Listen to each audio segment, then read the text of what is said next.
Saudi ikut? Enggak, jangankan Saudi. Ngapain Saudi ikut? Kalau sempat Saudi ikut kerjasama dengan Amerika, batal bos. Enggak mungkin mau dia. Kan begitu. Tapi apa yang dilakukan oleh Iran untuk mengambil perhatian dunia yang selama ini sudah buruk terhadap mereka, mereka berani menantang Islam politik cuma untuk cari muka. Begitulah keinginan mereka untuk menaklukkan dunia dengan cara mempertaruhkan jiwa, termasuk salah satunya mempertaruhkan negara mereka. Bayangkan siapa yang mati di Iran? Yang mati pemimpin siapa? Siapa? Ismail. Ismail itu mati di mana? Siapa pembunuhnya? Siapa pembunuhnya? Itu bahasa siapa? Kita buktikan. Kita buktikan 4 tahun yang akan datang. Jangan hari ini, karena hari ini kalau kita buktikan tidak akan dapat. Kita buktikan 4 tahun yang akan datang. Siapa yang akan buktikan? Pembunuhnya siapa? Orangnya seperti apa dan bagaimana dan apa hubungan itu? Kaitan akhirnya adalah apa hubungan dengan itu? Jadi perlu kita mempelajari. Ini pentingnya mempelajari hubungan internasional. Kenapa? Karena kita perlu mempelajari politik dalam dan luar negeri. Karena kita nggak bisa sembarangan melihat itu. Yang terjadi hari ini, mohon maaf, kenapa kita masyarakat kita tidak mau tahu dengan hal demikian? Karena kita tidak pernah dicukupi dengan demikian. Nah, itu kan pelajaran kampus, betul pelajaran kampus, tapi Islam mengajarkan bagaimana berpolitik, baik dalam maupun luar negeri. Coba Bapak Ibu bayangkan. Ini kelalaian kita yang sudah terlalu lama. Sejarahnya begitu juga daripada bahaya dan dampaknya. Syiah itu Bapak Ibu sekalian yang berbahagia, secara definisi kita sudah paham itu. Dan kita sudah sampaikan dahulu tentang Syiah, kemudian reinkarnasi Syiah kita sudah sampaikan di beberapa pekan yang lalu. Tetapi tak ada salah kalau kita sedikit mengulang. Sebelum kita mengulang, saya sampaikan satu hadis yang disampaikan oleh baginda Nabi Muhammad sallallahu alaihi wasallam. Qala Rasulullah sallallahu alaihi wasallam, "Yahmilu hadzal ilma min kulli khalfi udulihi, yanfuna anhu tahrifal ghalibin wa intihalul mubtilin wa ta'wilul jahilin." Rawahu Ibn Jarir wa tamam fi fawaidihi wa Ibn Adi wa ghairihim. Rasulullah bersabda, ilmu yang diemban orang-orang terpercaya, ilmu ini diemban oleh orang-orang yang terpercaya di setiap generasinya. Mereka mencegah ilmu ini dari, jadi sengaja orang-orang soleh di setiap tahun itu ada, meskipun tidak banyak. Setiap generasi itu ada orang solehnya dan orang-orang berilmu yang keilmuannya tinggi, orang faqih. Tapi tujuannya adalah, kata Nabi, untuk mencegah 3 perkara. Yang pertama, penyimpangan makna dari orang-orang keras. Maksudnya apa? Penyimpangan yang timbul dari orang-orang yang keras hati, orang-orang yang merasa hebat, orang-orang yang merasa memiliki pengikut, kata Nabi. Yang kedua, klaim kebenaran ahlul batil. Klaim kebenaran ahlul batil. Hari ini ahlul batil itu tersebar, merajalela. Ahlul batil. Apa maksudnya ahlul batil? Pelaku maksiat, kemungkaran dan lain sebagainya yang merajalela. Dan itu kelak perkataan mereka tidak bisa dibantahkan, kata Nabi. Apa artinya? Kelak perkataan ahlul batil, perkataan ahlul batil di akhir zaman, kata Nabi, akan menjadi perkataan yang dibenarkan sekalipun salah. Kelak di akhir zaman, kata Nabi, perkataan ahlul batil tidak bisa dibantahkan. Artinya apa? Akan dibenarkan dan kebenaran itu salah. Maksudnya bagaimana? Yang salah akan mereka benarkan, yang berbicara ahlul batil. Ketika ahlul batil yang berbicara akan benar meskipun salah. Pernah kita ungkit perkataan Imam Al-Ghazali. Apa kata Imam Al-Ghazali? Orang kaya itu kalau dia berbicara salah, benar. Tapi sebaliknya, orang miskin kalau berbicara benar, salah. Itu Imam Al-Ghazali, bukan saya. Yang ketiga, penafsiran orang-orang bodoh, kata Nabi. Penafsiran orang-orang bodoh. Salah satu pointer yang harus kita ambil adalah Syiah pada akhir itu, atau Syiah di zaman modern itu, salah satu peluang mereka untuk merusak umat Islam adalah dengan munculnya gaya baru yang mereka angkat. Apa itu? Bagaimana caranya mengemukakan kembali tafsir Al-Quran dengan gaya mereka. Sehingga nanti orang-orang yang tidak bisa berbicara bahasa Arab dan tidak memahami Al-Quran dengan fasih, dengan baik, mereka akan tertipu dengan tafsirnya Syiah. Kata Ustadz Fahmi Salim dalam kitabnya Tafsir Sesat, kata beliau, di nomor yang kesekian itu, beliau mengatakan dan membantah bagaimana penafsiran Syiah terhadap Al-Quran. Salah satunya adalah, Syiah berkata bahwa Al-Quran itu tidak mutlak benar. Itu ya, Syiah mengatakan Al-Quran itu tidak mutlak benar. Seperti pernyataan orang-orang kaum liberal. Jadi nanti Syiah itu bekerja sama dengan orang liberal untuk menghancurkan umat muslim. Dan ada yang lebih berbahaya, ada. Tapi nanti kita bahas. Kalau terlalu cepat selesai habis. Jadi biar digantung sedikit gitu. Nah, ada 3 poin tadi penyimpangan makna dari orang-orang yang keras. Artinya orang-orang yang keras hati, keilmuan dan lain sebagainya. Klaim kebenaran ahlul batil, penafsiran orang-orang bodoh. Ini sengaja tidak saya jelaskan satu persatu karena habis di situ aja nanti. Baik, dalam hadis yang kedua, idza la'ana akhiru hadhil ummah awwalaha faman kana indahu ilmun falyuzhir fa in katama dzalika kakatim ma unzila ala Muhammadin sallallahu alaihi wasallam. Orang yang berada di akhir zaman, kata Nabi, orang yang berada di akhir zaman nanti, mereka ada orang-orang yang seandainya mereka melaknat orang-orang sebelumnya. Artinya apa? Ulama yang baru, orang alim yang baru muncul atau orang pintar yang baru muncul, mereka akan mencaci maki ulama-ulama terdahulu salaf. Sekarang udah muncul itu. Orang-orang sekarang itu udah muncul, dia merasa paling pintar sehingga mereka caci maki itu ulama dahulu. Siapa Ghazali itu? Jangan kalian pelajari buku Ghazali itu, buku sesat gitu deh. Pertanyaannya adalah mereka sudah mengklaim bahwa diri mereka lebih benar, mereka tidak mau mengkaji bukunya Imam Al-Ghazali.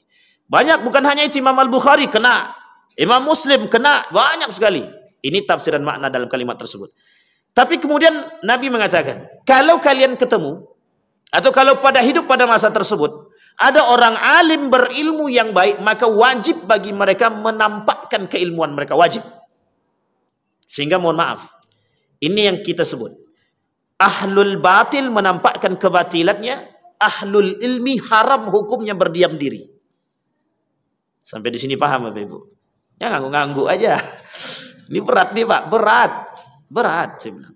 Makanya mohon maaf, kenapa kemungkaran merajalela? Karena diamnya orang yang baik. Makanya kalau diam orang baik itu jangan salah, kalau ketika merajalela itu sudah hal biasa. Nah kemudian fa in katama dzalika kakatama ma unzila ala Muhammadin. Kalau mereka menyembunyikan yang diberikan oleh Allah, keilmuan yang mereka miliki, mereka telah menyembunyikan ilmu-ilmu kepada baginda Nabi Muhammad sallallahu alaihi wasallam, atau mereka telah menyembunyikan ajaran-ajaran baginda Nabi Muhammad sallallahu alaihi wasallam. Nah, Bapak Ibu sekalian yang berbahagia, Syiah ini adalah satu organisasi atau sekte yang sangat berbahaya di balik sekte-sekte yang lain. Kita ambil contoh manipulasi Syiah yang hari ini terjadi. Banyak umat muslim yang tertipu dengan keberadaan Iran yang membela Palestina. Saya sampaikan Bapak Ibu poinnya. Saya sampaikan. Ini sengaja saya bawa buku Bapak Ibu biar tak salah. Halaman 424. 424. Baik, apa yang beliau tuliskan? Ustadz Fahmi Salim melalui pemahaman beliau dengan yang lain mengatakan, umat Islam, Syiah dan pembebasan Al-Quds. Poin kedua. Umat Islam dan pembebasan Al-Quds. Iran dan pembebasan Al-Quds. Kelak Iran akan ikut campur tangan dalam melakukan pembebasan Al-Quds. Sudah terjadi atau belum? Sudah. Hari ini Iran dipuji. Kenapa dipuji? Begitu kerasnya, begitu semangatnya Iran. Ingat, Iran punya politik yang tidak pernah bisa diketahui oleh siapapun. Apa buktinya? Kita ambil buktinya. Iran pada tahun 913 Masehi, atau lebih tepatnya pada tahun Hijriah itu sekitar 317-an. 230.000 lebih umat muslim dibunuh di Mekah, di Ka'bah. Yang ketika itu mereka mencongkel Ka'bah, itu Iran. Dengan dalih untuk menyelamatkan dua tanah suci. Kelak tujuan mereka adalah untuk menghancurkan dua tanah suci tersebut. Dan itu menjadi poin penting bagi mereka. Oke, sampai sini bisa dipahami Bapak Ibu? Ini Syiah. Apa Syiah yang lain yang membuat kita tertipu hari ini? Ada yang akan kita bahas dari dua poin tersebut. Yang pertama sudah Al-Quds, yang kedua persatuan. Apa kata Quraisy Shihab dalam tulisannya? Mungkinkah Syiah dan Sunni bersatu? Itu yang diinginkan oleh Syiah. Apakah yang diinginkan oleh Syiah persatuan kita bersama? Tidak. Artinya umat-umat yang berada di tangan kita hari ini, orang-orang Sunni, dipaksakan untuk bersatu. Apa tujuannya? Untuk membebaskan Palestina. Sampai di sini bisa dipahami? Tapi bukan itu pointernya, Pak. Poin pentingnya bukan itu bagi Syiah. Itu yang diinginkan Syiah, tapi poin pentingnya adalah yang diharapkan oleh Syiah, bagaimana cara mereka bisa merenggut kembali kekuasaan mereka dari tangan Sunni. Pahit loh, Pak. Lama loh sakit hati yang mereka tanam semenjak lepas dari tangan Ali bin Abi Thalib. Syiah sudah mulai merasakan sakit hati ketika Ali tidak naik. Sudah ketika Ali tidak naik, sakit hati pertama. Yang kemudian diangkat adalah Abu Bakr Siddiq. Pada masa Utsman bin Affan, mereka keluarkan para demonstran dari Mesir. Siapa yang tukang hasut itu? Untuk melakukan demonstrasi. Orang Syiah. Yang kelak melakukan doktrin terhadap pentakdisan atau pengkudusan terhadap Ali. Aku ini pencinta Ali. Ali itu sudah terzolimi. Ini bahasa mereka dalam bahasa tulisannya. Apa kata mereka? Ali itu sudah terzolimi. Yang harusnya menjadi khalifah bukanlah Umar bin Khattab, bukan bukan Abu Bakr Siddiq, bukan Utsman. Tapi yang lebih baik itu adalah Ali. Sehingga 600 lebih demonstran dari Mesir datang untuk melakukan demo terhadap Utsman bin Affan yang kelak mati di tangan mereka. Ingat ya Bapak Ibu. Kedua, itu yang kedua. Yang ketiga, pada masa Ali bin Abi Thalib. Pada masa Ali bin Abi Thalib. Yang keempat pada masa Al-Hasan. Yang kelima pada masa Al-Husain. Terus sampai nanti mereka habis dibasmi. Ketika di Saudi dihabisi, di Daulah Utsmaniyah dihabisin, Abbasiyah dihabisin. Tapi pada Abbasiyah itu mereka berjaya, meskipun kelak pada akhir dihabisi. Kenapa kok mereka berjaya? Yang disebut dengan Renaissance adalah kunci kebangkitan Syiah. Nah, ini hati-hati, Pak. Ilmuwan Muslim itu banyak muncul dari Khurasan, Irak, Iran, Kufah, Iran, Damaskus. Itu tempat munculnya ulama-ulama yang ilmuwan Muslim. Ibnu Sina, Al-Farabi, Ibnu Rushdi. Itu bukan dari Saudi Arabia. Bukan orang Saudi itu. Itu orang-orang perbatasan Khurasan. Ada yang kemudian dari Iran, ada yang dari Persia, ada yang dari Irak. Coba bayangkan. Ada nggak di antara mereka yang terkenal itu dari Saudi? Tidak ada. Tidak ada, Pak. Bahkan uniknya lagi, itu dijadikan salah satu sandaran kebangkitan umat Muslim pada masa Daulah Abbasiyah yang bermunculan ilmuwan Muslim. Sampai di sini bisa dipahami ya, bagaimana terpedayanya kita dan terpanahnya kita. Bangga enggak kita muncul ilmuwan Muslim? Bangga. Tapi ingat, Pak, ingat, di antara mereka nama-nama yang saya sebutkan itu tidak semuanya Ahlus Sunnah wal Jamaah. Sebagian di antara mereka Syiah, ada sebagian di antara mereka yang Khawarij. Sampai di sini bisa dipahami? Baik. Ada namanya Zamakhsyari, penulis buku terkenal, tafsir Al-Quran, coraknya bahasa.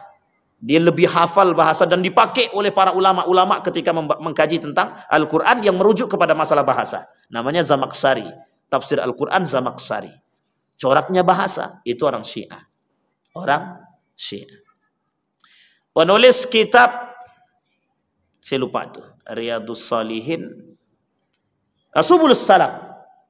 Subulus Salam. Asalnya, awal mulanya di Syiah. Awal mulanya Syiah. Ketika membaca Bulughul Maram, ketika dia membaca kitab Bulughul Maram, karangan Ibnu Hajar Al-Asqalani, terbuka pemikiran dia tuliskan judul buku yang kemudian untuk mensyarah Bulughul Maram tersebut namanya Subulus Salam. Wah, ini unik nih, sejarah kaum Syiah. Baik, itu kita tidak sampai situ. Ini kalau dikaji lain cerita, Pak. Baik. Nah, sekarang Bapak Ibu, kita langsung kepada perkembangan dan bahaya Syiah. Di halaman 35. Kalau kita ulang dari awal terlalu banyak. Makanya sebenarnya pakai ini anak. Pakai apa namanya? Pakai. Cuman infokusnya nggak ada. Nggak tahu siapa yang bawa. Kata Ilham. Baik. Kita coba halaman 35. Baik. Syiah dan nikah mut'ah sudah selesai ya. Jangan nikah lagi.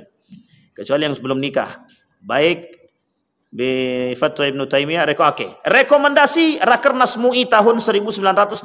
Kita mulai dari 1944. Mengingat perbedaan-perbedaan pokok antara Syiah dan Ahlus Sunnah wal Jamaah, kita mulai dari sini. Seperti tersebut di atas, terutama mengenai perbedaan tentang imamah.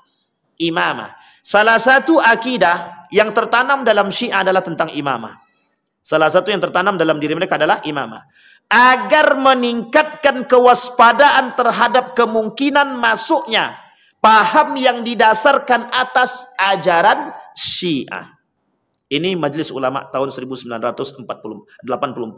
2012 fatwa MUI Jatim, Jawa Timur. Apa kata mereka? Paham Syiah Imamiyah Itsna Asyariyah adalah paham sesat dan menyesatkan. Majelis Ulama Indonesia menyesatkan Syiah. Kemudian mereka bagi Syiah kepada 4 kategori. Salah satu di antara 4 kategori ada Syiah yang takfiri, yang Syiah mengaku diri mereka Syiah, kami bukan Muslim tapi kami Syiah. Mereka tidak mengaku diri mereka Muslim. Artinya ketika kita katakan mereka Muslim, mereka tidak mau mengatakan Muslim, tapi mereka Syiah. Ini namanya Syiah liberal tingkat tinggi. Namanya Syiah ortodoks. Tahu ya? Mereka mutlak mengatakan diri mereka Syiah. Yang kedua, Syiah yang kemudian percaya kepada imam yang 12. Yang ketiga, Syiah yang kemudian mencela, mencaci, memaki sahabat-sahabat Nabi. Yang terakhir, Syiah yang terakhir itu Syiah yang disebut dengan mirip dengan kita. Dia solatnya sama dengan kita.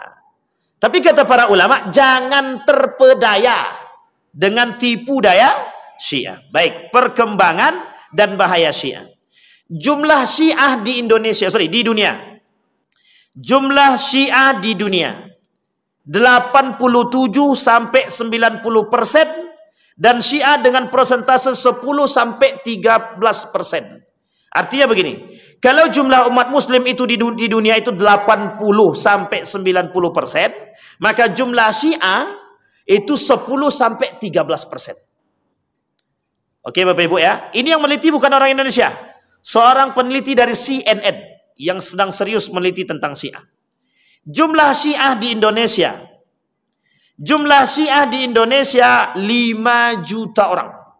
Sedikit atau banyak? Kata Fahmi Salim, jumlahnya sekitar 2,5 juta jiwa. Tapi kemudian kata orang Ahlul Bait, orang Syiah sendiri, yang tahu Syiah itu, ya orang Syiah itu sendiri. Ini ingat kalimat ini Pak. Ini kalimat ini paling penting untuk dipahami.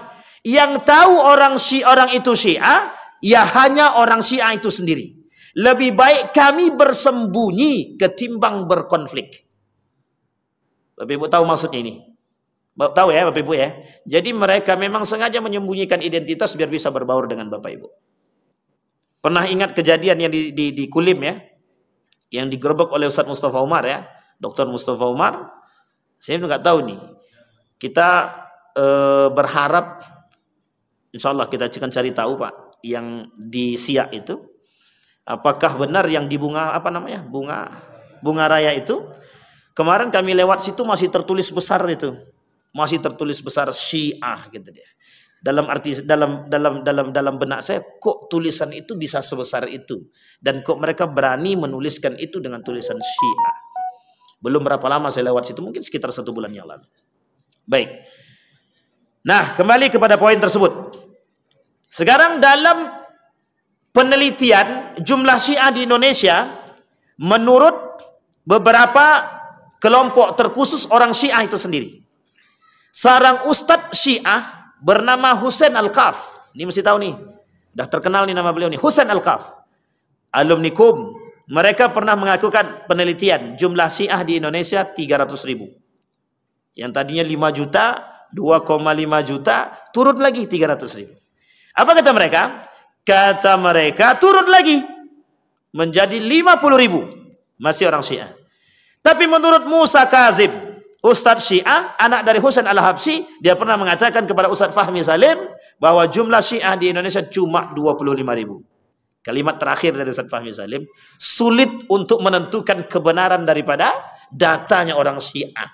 Karena apa? Karena mereka lebih baik menyembunyikan diri mereka ketimbang mengaku. Pertanyaannya adalah, mengapa kok Syiah bisa bebas masuk ke Indonesia? Ada namanya satu orang ulama, Abu Bakar, nama beliau pokoknya di depannya Abu Bakar. Dan dia orang Aceh. Dalam tulisan beliau mengatakan salah satu kemerdekaan Republik Indonesia itu penyebabnya adalah ulama Syiah, bukan Sunni. Hati-hati Pak. Ini buku ini kemudian, tulisan ini kemudian diterbitkan dalam bentuk disertasi salah seorang yang doktor di bidangnya dalam pemikiran di Universitas Gadjah Mada. Yang ketika diterbitkan saya masih di situ. Salah satu di antaranya orang yang ikut membimbing tulisan tersebut namanya Haidar Bagir. Yang kelak akan kita tuliskan, yang nanti akan kita bacakan pandangan beliau dalam buku Ustaz Fahmi misalnya. Oke Bapak Ibu ya. La dina, kata mereka, kata orang Syiah, la dina liman la taqiyalah. Tidak ada agama bagi orang-orang yang tidak bertakiyah, kata dia. Paham maksudnya ini Bapak Ibu? Jadi semua manipulasi Syiah itu mereka sebut dengan bahasa yang sederhana namanya taqiyah, menyembunyikan kebenaran. Baik, sampai di sini bisa dipahami Bapak Ibu. Jadi kira-kira jumlah Syiah banyak apa sedikit?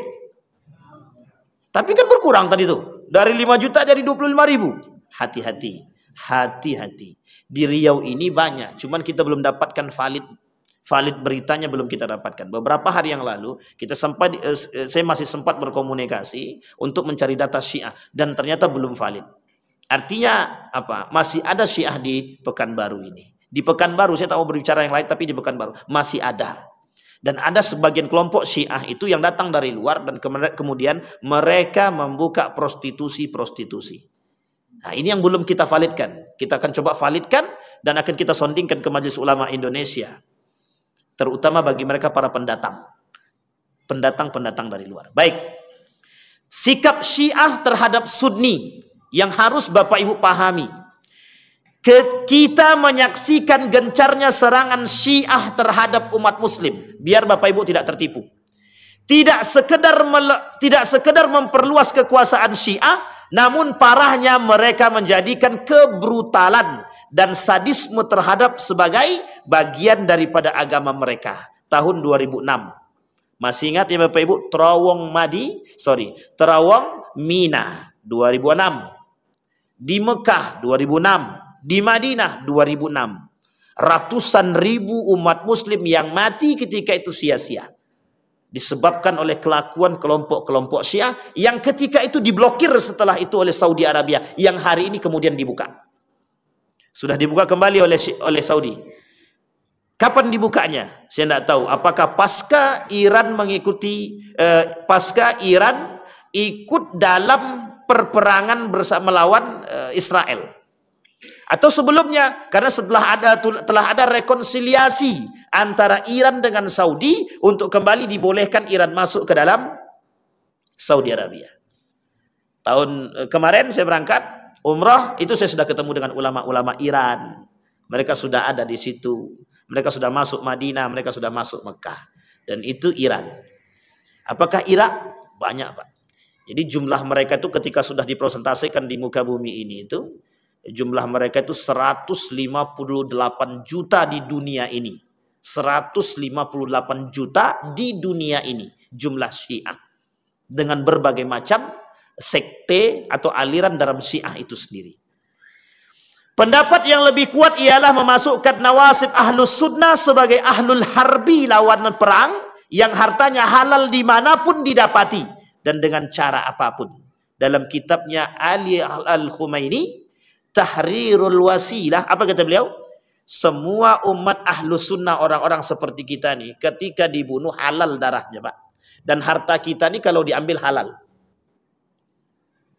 Dia jangan terlalu baik dengan Syiah. Dia kan manusia juga. Betul, manusia. Di depan manusia, di belakang belum tentu Pak. Baik. Sejarah permusuhan Syiah. Sudah kita lihat ya.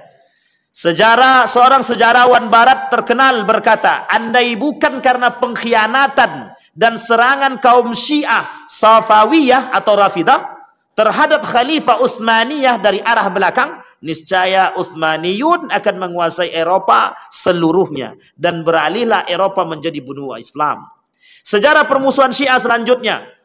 Apa yang dilakukan oleh Syiah Qaramitah, salah satu sekte Syiah Batiniyah di sekitar Baitullah yang tadi saya ceritakan.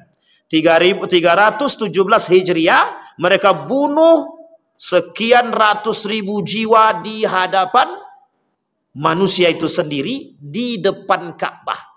Yang bergelantungan di Ka'bah disembelihnya langsung. Dicongkelnya Hajar Aswad, habis Pak, dihabisin sama dia. Jadi ini pada masa itu. Baik. Kemudian Raghib As-Sirjani mengatakan, Sekjen Ulama Ahlus Sunnah di Irak yang bernama Haris Ad-Dari menyebutkan bahwa ada lebih dari 100.000 Muslim Sunni yang tewas di tangan Syiah sejak tahun 2003 hingga 2006. Kalau sekarang lebih banyak Pak. Syiah Houthi akan menang di Yaman dan segera menuju tahap kedua untuk mengambil 2 masjid suci. 2 masjid suci. Dalam tulisan mereka, Wasit Battak, komandan Hizbullah di Irak, dalam wawancara di stasiun televisi Wasal. Coba Bapak Ibu bayangkan, Syiah yang kita anggap baik itu, mereka punya misi tertentu. Bapak Ibu, Syiah itu punya misi politik, Maka ketika ada yang mengajak berdamai, salah seorang penulis Haidar Bagir dalam tulisannya, apa kata beliau? Sangat mungkin sekali dan kami berharap Syiah dan Sunni itu bersatu. Itu harapan kami. Kita jangan mudah terpedaya. Kata Ustaz Fahmi Salim, salah satu triknya kaum Syiah adalah untuk memulihkan keberadaan mereka adalah dengan mengajak bersatu. Sehingga ketika mereka bersatu, apapun takiyah yang mereka lakukan benar. Apapun kesalahan yang mereka lakukan akan mereka takiyahkan. Dan itu yang diinginkan oleh kelompok Syiah. Maka salah satu gerakan mereka hari ini adalah mengambil perhatian massa di dunia, umat muslim di dunia, dengan cara melawan Israel. Itu politik Syiah. Itu politik Iran. Bapak Ibu jangan salah, Iran itu punya politik lebih dahsyat. Amerika bisa tunduk sama Iran. Amerika punya tunduk sama Iran. Kok bisa? Apa alasannya? Bagaimana? Iran punya politik, Pak. Jangan salah. Banyak taktik yang akan dilakukan oleh Iran. Salah satunya mereka punya kelebihan dan kekuatan. Itu yang tidak dimiliki yang lain, Pak. Makanya Syiah yang di Iran, baik di Irak. Ini sejarah, Pak. Sejarah. Salah satu tempat yang dikatakan oleh Nabi yang akan muncul tanduk setannya itu dari situ, Pak. Antara Iran dan Irak. Tanduk setan. Ulama lain mengatakan itu bisa jadi Najat itu. Ada ulama yang mengatakan kalau Najat itu perbatasan antara Madinah dengan luar Madinah. Oh, belum tentu. Ada yang mengatakan itu Iran, ada yang mengatakan itu Irak.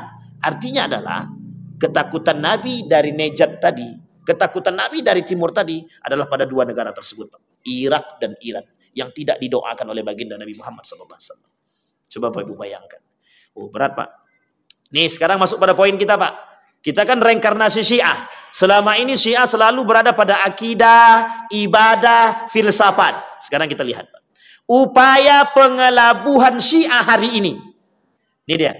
Ancaman Yahudi dan Nasrani memaksa kita untuk bersatu bersama Syiah dalam melawan dia. Saya lihat, Pak. Betul tidak perkataan itu dan pernyataan itu? Saya lihat. Dalam tulisan beliau mengatakan, distorsi Syiah. Tahu Bapak Ibu makna distorsi ya? Di balik ajakan persatuan. Jadi Syiah punya misi untuk menghancurkan umat muslim di balik ajakan persatuan sesama Sunni. Jadi Syiah akan selalu mengajak kita. Baik. Kemudian dikeluarkan oleh YMIB. Apa YMIB itu? Yayasan Muslim Indonesia Bersatu. Melawan politik adu domba dengan persatuan umat, kata beliau. Kata mereka, melawan politik adu domba dengan bersatu atau persatuan umat.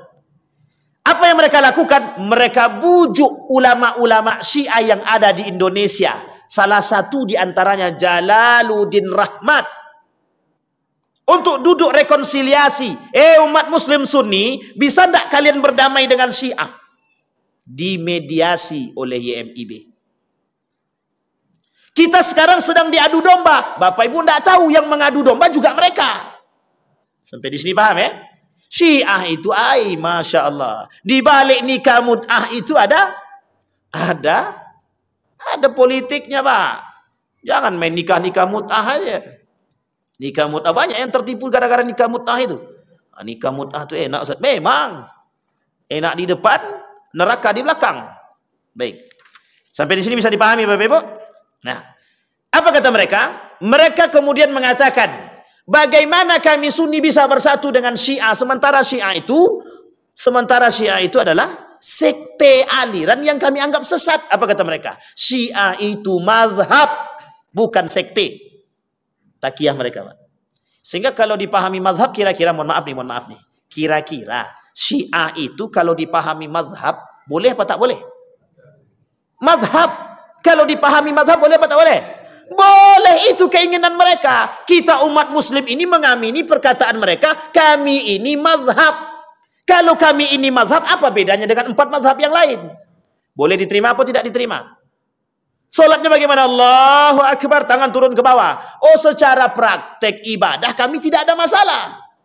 Sehingga umat muslim akan menerima. Mohon maaf, umat muslim Sunni akan menerima. Oh, itu kan Imam Malik juga begitu. Syiah juga begitu. Oh, berarti mereka aman aja, tidak ada masalah. Tidak ada ekstremisme, tidak ada sadisme di belakangnya. Jangan salah, Pak. Itu ternyata keinginan mereka. Masuk, Pak, keinginan mereka. Kami ini adalah mazhab, bukan sekte. Nah, sekarang kita perjelas. Syiah itu bukan mazhab. Syiah itu aliran sesat. Aliran sesat. Sudah bisa mengatakan Syiah aliran sesat? Baik. Ada yang kedua, Pak. Syiah ortodoks. Yang hari ini banyak tersebar. Bukan hanya sekedar Syiah Fatimiyah. Bukan Syiah Rafidah. Rafidah itu paling kasar, paling keras. Di Indonesia tidak ada, Pak. Yang ada aliran Fatimiyah, Zaidiyah, sama yang terakhir, Pak. Namanya Syiah ortodoks. Yang mengaku secara frontal kami Syiah. Dan itu terang-terangan, Pak. Jelas. Tapi bagaimana dengan Syiah yang dua tadi, Pak? Zaidiyah dengan Fatimiyah. Kita ambil contoh. Mohon maaf, jangan ada tersinggung. Salah satu urutan sejarah, tidak bisa kita ingkari, Pak. Salah satu urutan sejarah, itu banyak masuk dari Mesir dan Persia. Itu ke Indonesia lewat jalurnya mana, Pak? Syiah Fatimiyah yang ada di Mesir dan Syiah Fatimiyah yang ada di Persia. Masuk ke Indonesia. Mana jalurnya? Aceh. Mana jalurnya? Aceh. Sampai sini paham ya? Baik. Yang kedua, perbedaan kita dengan Syiah hanya dalam masalah fikih saja, bukan dalam akidah. Ini kata mereka yang tadi kita sampaikan. Permasalahan kita hanya dalam fikih. Kalau dalam fikih saja masalah kita, berarti kita kan bisa berbeda pendapat dan bisa menerima. Oh, dia mazhabnya Imam Ahmad bin Hambal. Oke, aman kita. Dia mazhabnya Imam Abu Hanifah. Dia mazhab Syafi'i. Dia mazhab mazhabnya Imam Ahmad bin Hambal. Bisa kita terima atau tak bisa kita terima? Bisa. Berarti kalau Syiah itu adalah mazhab dalam fikih, maka mereka akan sebut ini mazhabnya Syiah. Bukan itu, Pak. Di tahun 2015 saya tinggal di Yogyakarta, masih di Yogyakarta. Di salah satu daerah di Jalan Kaliurang, salah satu tempat di kilometer 5,5 itu ada namanya tempat khusus Syiah. Saya tidak pernah masuk di situ, Pak. Kami masuk di situ, mereka tidak mau berdebat dengan ibadah. Secara ibadah mereka nggak mau debat, karena pasti ada perbedaan. Tapi apa yang mereka lakukan dalam perdebatan mereka? Mereka hanya ingin berdebat dalam dunia filsafat Syiah. Kalau kuat iman kita selamat, kalau tak kuat akan dibukakan sama mereka tirai. Di dalam itu kita boleh melihat buku mereka. Banyak perpustakaan mereka, Pak. Yang kelak salah satu ustadz itu pernah datang ke Riau dan diusir. Pernah diusir di sini. Alhamdulillah masih kuat orang Melayu waktu itu. Mungkin telah tahu. Kalau di Jogja aman, Pak, dia. Bahkan kami pun pernah masuk ke tempatnya. Saya ikut 2 minggu. Kawan saya ikut 2 bulan. Jadi kalau sudah selesai dari 2 bulan dia boleh masuk. Dibuka tirainya. Mau dibaiat jadi Syiah boleh. Kalau tidak ada masalah. Tuh, jangan salah, Pak. Dan apa yang paling unik? Indonesia termasuk negara yang mengirim anak-anak ke Iran untuk sekolah melalui jalur Yayasan Ahlul Bait Indonesia, ABI. Jangan salah, Pak. Balik ke sini, mereka akan cuci dan doktrin kembali orang-orang tersebut, termasuk keluarga mereka. Saya punya kawan, Pak, ibunya menangis. Apa kata ibunya? Kenapa anakku tak mau balik? Pernah kami chat di Facebook, itu kata beliau begini, kalau ndak Syiah, ndak Yes One. Pokoknya di sini sudah surganya dunia di sini. Gitu. Akhirnya apa dia bilang? Ndak mau pulang deh, stres ibunya. Sampai sekarang, Pak, saya ndak tahu sudah beberapa tahun ini tidak ada komunikasi, apakah dia balik atau tidak, saya nggak tahu. Sampai begitunya, Pak, saking senangnya. Dan ingat, ada beberapa universitas di Indonesia ini yang bekerja sama dengan mereka. Mereka sebut nanti di dalam sekolah mereka itu, di universitas mereka namanya Iranian Corner. Pojok pojok Iran namanya. Itu karena apa? Karena Iran dengan Indonesia punya kerjasama. Termasuk salah satunya kerjasama dengan universitas tersebut. Jadi jangan salah Bapak Ibu. Yang ketiga, Syiah diterima sebagai mazhab agama, bukan aliran politik. Kenapa mereka nggak mau dikatakan aliran politik? Itu yang disampaikan oleh Ustaz Fahmi Salim. Salah satu gerakan politik yang nampak adalah untuk membuat diri mereka dipandang baik di hadapan dunia ketika ikut dalam menaklukkan Israel. Jadi ketika mereka ikut menyerang Israel, salah satu cara mereka untuk mengambil perhatian dunia bahwa kami ini Syiah tapi kami baik. Satu-satunya negara yang berani melawan Israel, kata mereka. Betul apa salah? Betul. Baru yang lain ikut kan? Sekarang pertanyaannya, ada enggak Indonesia berani ikut sekarang? Enggak ada kan? Saudi ikut? Enggak, jangankan Saudi. Ngapain Saudi ikut? Kalau sempat Saudi ikut kerjasama dengan Amerika, batal bos. Enggak mungkin mau dia. Kan begitu? Tapi apa yang dilakukan oleh Iran? Untuk mengambil perhatian dunia yang selama ini sudah buruk terhadap mereka, mereka berani menantang Israel. Politik, Pak. Cuman untuk cari muka. Begitulah keinginan mereka untuk menaklukkan dunia dengan cara mempertaruhkan jiwa. Termasuk salah satunya mempertaruhkan negara mereka. Bayangkan, Pak. Siapa yang mati di Iran? Yang mati pemimpin siapa? Siapa? Ismail. Ismail itu mati di mana? Siapa pembunuhnya? Siapa pembunuhnya? Itu bahasa siapa? Nah, kita buktikan. Kita buktikan 4 tahun yang akan datang, Pak. Jangan hari ini, karena hari ini kalau kita buktikan nggak akan dapat. Kita buktikan 4 tahun yang akan datang. Siapa yang akan kita lihat? Pembunuhnya siapa, orangnya seperti apa, dan bagaimana, dan apa hubungannya dengan Iran. Kaitan akhirnya adalah apa hubungan dengan Iran. Ini perlu kita mempelajari hubungan internasional. Ini pentingnya mempelajari hubungan internasional, Pak. Kenapa? Karena kita perlu mempelajari politik dalam dan luar negeri. Karena kita nggak bisa sembarangan, Pak, melihat itu kacamata. Yang terjadi hari ini, mohon maaf, kenapa kita masyarakat kita ini tidak mau tahu dengan hal demikian? Karena kita tidak pernah dicekoki dengan demikian, Pak. Itu kan pelajaran kampus, betul pelajaran kampus, tapi Islam mengajarkan bagaimana berpolitik, baik dalam maupun luar negeri. Coba Bapak Ibu bayangkan. Ini kelalaian kita yang sudah terlalu lama. Kelalaian kita yang sudah terlalu lama. Makanya Bapak Ibu sekalian yang berbahagia, salah satu penyebab kemunduran umat muslim hari ini adalah, apa penyebabnya? Jauhnya kita daripada ilmu. Apapun itu. Baik, itu yang ketiga. Sekarang yang keempat, gaya cara mereka mengelabui umat hari ini. Syiah sekarang berbeda dengan yang dulu. Mereka sudah meninggalkan akidah Syiah yang lama. Itu yang mereka dorong, Pak, untuk mereka sampaikan kepada kita. Setiap mereka akan ketemu dengan siapapun, orang-orang Sunni mereka akan sampaikan. Salah satunya adalah rekonsiliasi dan komunikasi serta diskusi yang dilakukan oleh ulama Indonesia ketika mereka berangkat ke Iran agar orang Syiah di Indonesia tidak lagi merusak akidah orang-orang Sunni dan tidak lagi menyebarkan berita-berita hoax dan kebencian terhadap para sahabat.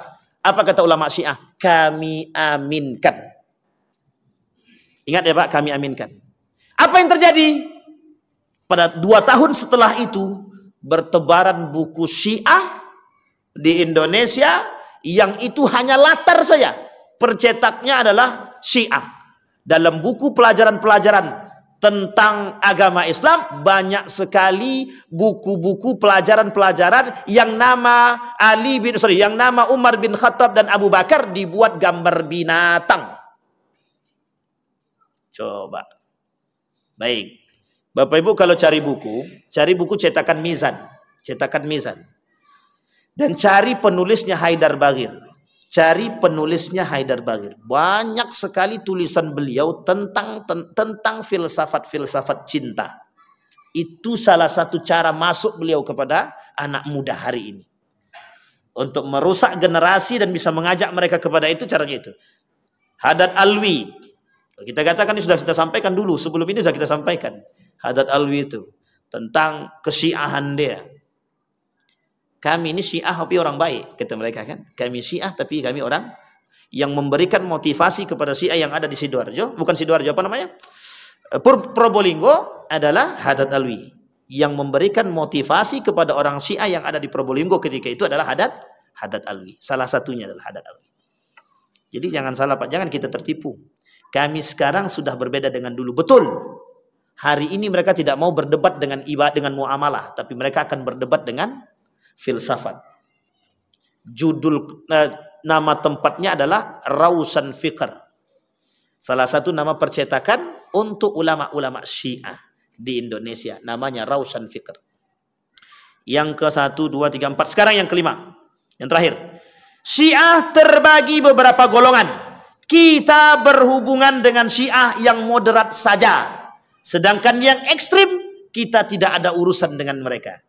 Mereka katakan kami tidak ada urusan Ahlul Bait Indonesia. Salah satu nama Syiah berubah, alasan berubah dari Syiah menuju Ahlul Bait Indonesia. Tahu alasannya apa? Mereka tidak pengen dikatakan sebagai Syiah. Kami ini adalah Ahlul Bait. Ingat itu Pak. Kenapa kok begitu? Untuk memanipulasi umat manusia agar mereka dikatakan tidak ada lagi kaitannya dengan Syiah Rafidhah. Pertanyaannya, apakah ada komunikasi mereka dengan sana? Ada. Kalau masih ada komunikasi mereka dengan Iran dan Irak dan kelompok-kelompok Syiah tertentu, berarti mereka masih Syiah. Mereka sudah rubah nama, namanya Ahlul Bait Indo Abi. Itu siapa ketuanya? Sudah meninggal, Jalaluddin Rahmat, penulis kitab apa namanya? Ilmu sosial, bukan fikih sosial. Salah satunya kalau tak salah judul bukunya adalah fikih sosial. Jalaluddin Rahmat.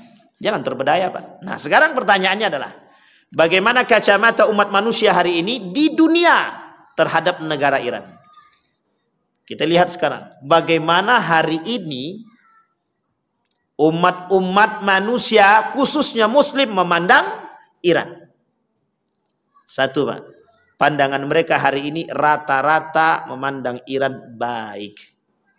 Memandang Iran baik. Dari mana saya tahu? Saya sudah lakukan pengecekan kepada guru saya. Saya tanya sama guru, Ustaz, bagaimana pandangan dunia terhadap Iran hari ini? Apa kata mereka?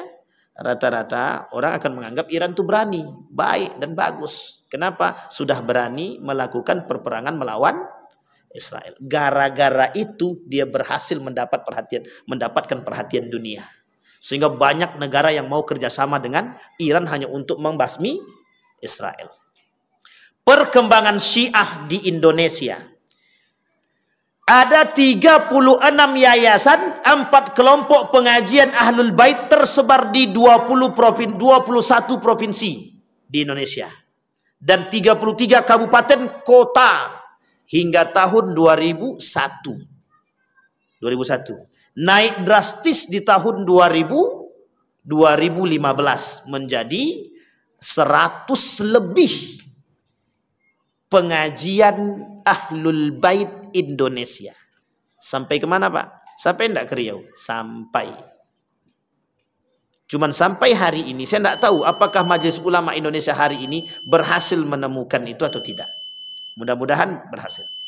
Ada 25 situs web komunikasi Syiah. Ada 5 stasiun radio dan TV Syiah. Itu dulu. Sekarang di tahun 2015 naik Pak 50 situs web komunikasi Syiah. Termasuk saya tertipu Pak. Termasuk saya tertipu. Salah satu website yang saya buka adalah Saqifah Bani Sa'idah.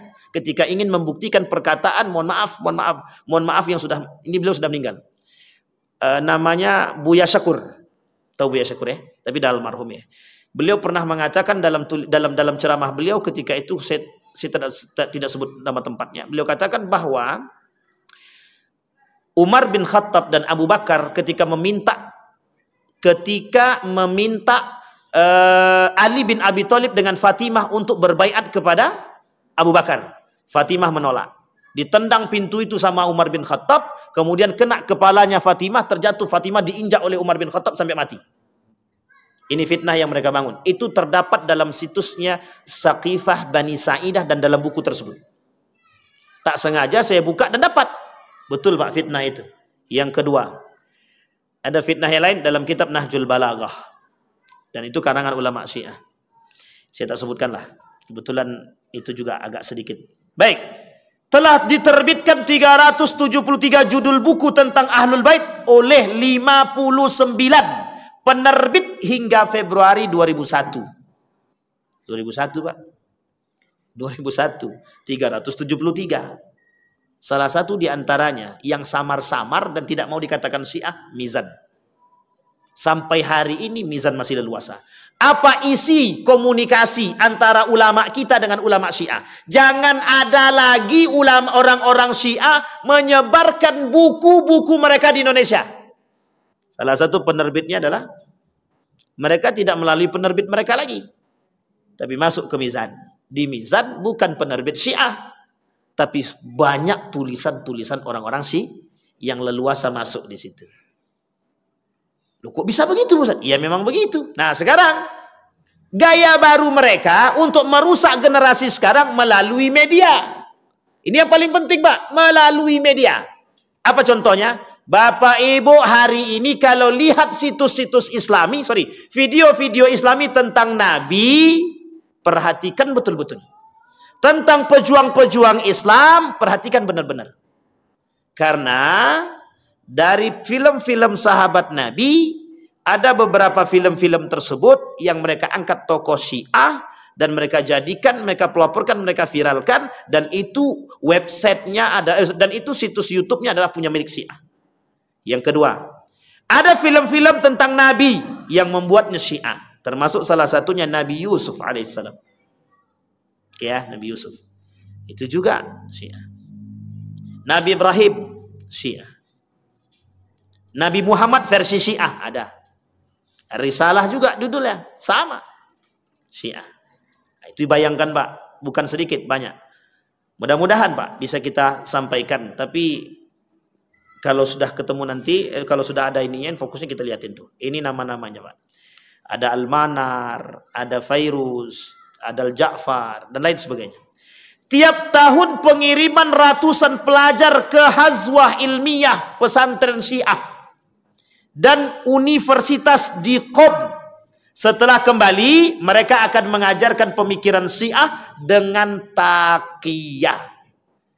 Apa upaya kita dan solusi yang harus kita angkat hari ini? Jadi Bapak Ibu, Syiah masuk dalam segala lini, termasuk mohon maaf. Ini agak berat sedikit, cuman tidak ada masalah. Mudah-mudahan nanti dipotong aja.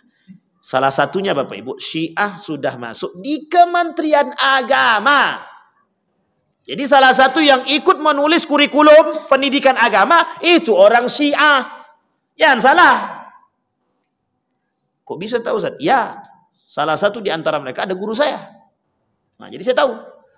Beliau yang mengatakan, ketika beliau kuliah di sana, kami berkawan, kata beliau cerita panjang lebar deh gitu. Dan sekarang mereka ikut masuk dalam itu.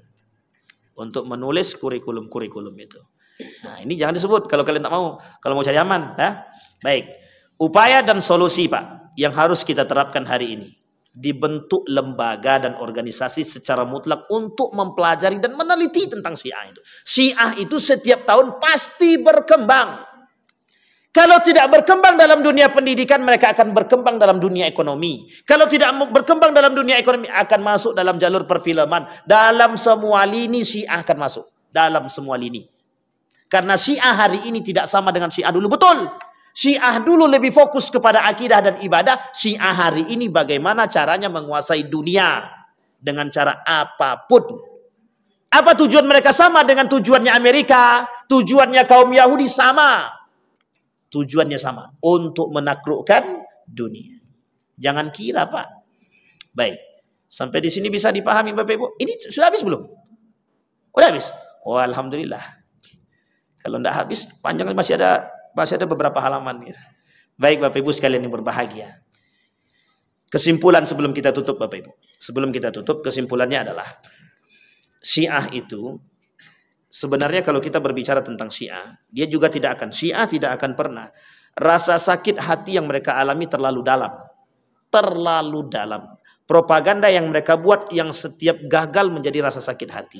Maka Bapak Ibu, yang mereka tanamkan dalam diri mereka, sebelum mereka mampu menguasai dunia, mereka tidak akan pernah berhenti.